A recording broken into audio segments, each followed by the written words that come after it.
fuck, this is memory now. I wrote this like 13 years ago. Brent, that's the Thurrough men running undercover. No, what was it? Fucking hell. Brent, that's the Thurrough feds running undercover, men that are hustlers and G's. Still they love their mother. That's the best that you can do to be nice despite that, right? There's still a tight community vibe. Well, ain't no one out here new to the life. Dudes shooting that white, brown or green all to you for a price. Even though most conduct their businesses peacefully, there's always a small percentage that be needing the heat. That's a never-ending cycle that turn. You can't stop it, but my neighborhood isn't all doom and gloom, far from it. Born and raised round streets, cars and trains, Northwest life. Looking back, I can't complain.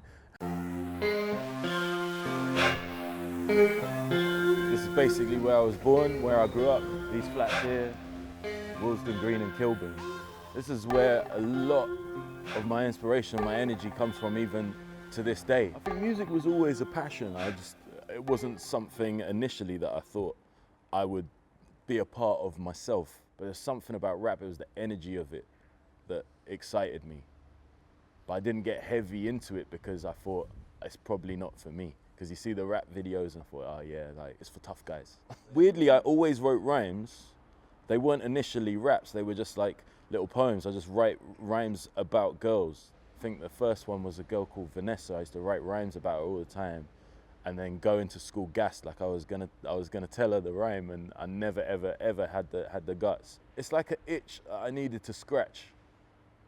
Like I put out 3 CDs and it's been 10 years since then, like 2007 when I sort of gave it up. There hasn't been a day that's gone by where it hasn't bugged me slightly. I'd gone over to Hollywood to host the BAFTAs, and I hung with Tom Hanks. And I wrote a lyric the other day where I said, sipping on Dom Shamps with Tom Hanks, Cricklewood on my mind, my Donny's running with the wrong gangs. It just sort of summed up like how I've never been able to lose a certain part of myself. I still can't fully feel like I'm successful because I feel like I never made it in the thing that I really wanted to make it in. I've not been anywhere in the world that can compare with the cultural mix that we've got in London. I think it's hard to make an impact if you're from somewhere like this where there's 1 million characters, not even 1 million, nearly 9 million characters. Do you know what I mean? So I guess it's not the same as like being the big dog in like Grimsby. For me, it's the best place to come from in the world, man. This was the spot. Bit of five-a-side, couple zoots, back in the day. Someone left a little green now, where's it go? There you go. Some shit doesn't change. You can look at the number of black males in prison compared to the number of black males in the wider population. It's disproportionate. The number of young black males being stopped by police and the number of young black males making up the population is disproportionate. The numbers bear it out. Racism's there and it's virulent, but it's how you choose to deal with it. Whether you choose to just feel defeated by that, what's the point? What's the point in doing anything? Because ultimately the odds are stacked against me. Or whether you look at those odds and think, you know, I'm gonna beat the odds. In like TV and film, my colour's been mainly an advantage because they need a black guy or a mixed race guy, especially in a film or a TV show. My competition is less. The trickier thing for me is to get a role that's non-racially specific. The casting directors are still thinking, yeah, but if it's a black guy, then it kind of says this, it kind of says that. Not only in your head, really. The audience is ready for black heroes, for black people to do anything on film. It's a funny kind of racism, I would say, in comedy. Because no one's like outwardly racist or anything. Ah, Doc, like, I wish I was like cool like you. Comics always say, I wish it's just so much easier for you on stage to do comedy because you're so cool, you're so cool. Not really, man. Like I'm just doing my thing. Like it's a projection that you've got on me because you don't really have any black friends. If we came here after school and you saw a certain bunch of boys that you knew were like serious, we just wouldn't come in. There was this one dude who, like, whenever I saw him, he just punched me. He actually went to hit me in the face and I turned and he punched me in the shoulder so hard I got like a dead arm and I just laid on the floor as if he was like a bear. Like I just played dead. maybe he won't continue attacking me. And everybody in Kilburn of a certain age will remember Bloody Mary. She would just put curses on people. Just walking around like putting curses on you and shit. But when you were little, that scared the shit out of you because she did look genuinely crazy. Well, she was genuinely crazy. I think that's the best thing about London though. So crazy motherfuckers, yeah. I saw one dude looked about 60, completely bare chest. He had these shorts that looked like they were from the 90s, like mad psychedelic, massive Air Jordans, like they're way oversized for him. And then just a cap that says swag.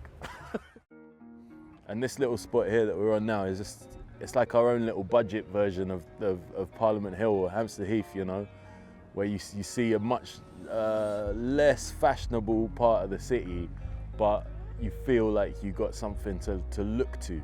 Whenever I spend too much time online, my eyes don't just end up hurting, like my whole fucking body aches because it's just, you go down these wormholes and you can convince yourself that the world is a much darker place than it actually is. I can see how that it's linked to mental state. Flip side of depression, the positive way to look at it is it's another thing that separates us from the animal kingdom. We're complex emotionally. If you are complex enough to experience depression, then you're complex enough and emotionally mature enough to experience happiness. Happiness is not some nirvana that you work towards, and you've got to get a house and you've got to get a certain amount of money and you've got to be successful in your career to achieve happiness. It's not something you achieve at the end of some journey. Happiness is fleeting, it comes and goes throughout your life. You just got to hold on to it while it's there, appreciate it, and when it's gone, remember that it's coming back. We don't appreciate the moment enough, and you can see that at any event you go to. You know, I've lost count now of the amount of live gigs I've gone to where I'm just thinking, what are you lot watching? The guy is right there in full HD. It's called reality. He's right there. Why are you experiencing it through your screen? I understand that you want to record the moment, but if you were to look at it in actual HD, in other words, with your own eyes, it would be a different kind of memory, and you could enjoy the moment while you're there instead of worrying about what other people are going to think about you being in that moment or what you're going to do next. But yeah, we do have that very, very fast food culture, which is a concern, but you know, I also think that it might pass. You know, it seems all powerful now, but so did fucking VHS.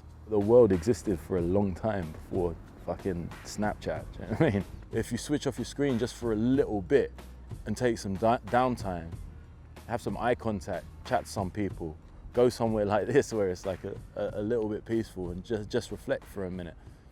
The world is yours, really. On my ends, the streets be full of Aussies and Kiwis, but back in the 70s, bruv, it wasn't that easy. Whites didn't care what the black man stand for. Irish were the only ones happy to play landlord because they were the blacks before us. So raise a glass to the Emerald Isle when I'm rapping my chorus. And plus, there ain't no way of forgetting the Bangladeshis been repping the ends for years. True Northwest vetties, the right wing BNP. I know we're scaring you because we're the UK's most multicultural area. The girls here are Chris and every summer is fun. You could meet every single culture under the sun, 150 languages, 25 different skin tones, hip hop, still the most popular type of ringtone, truss up in Golden Touch for haircuts, then in KD's takeaway, yamming up bear munch.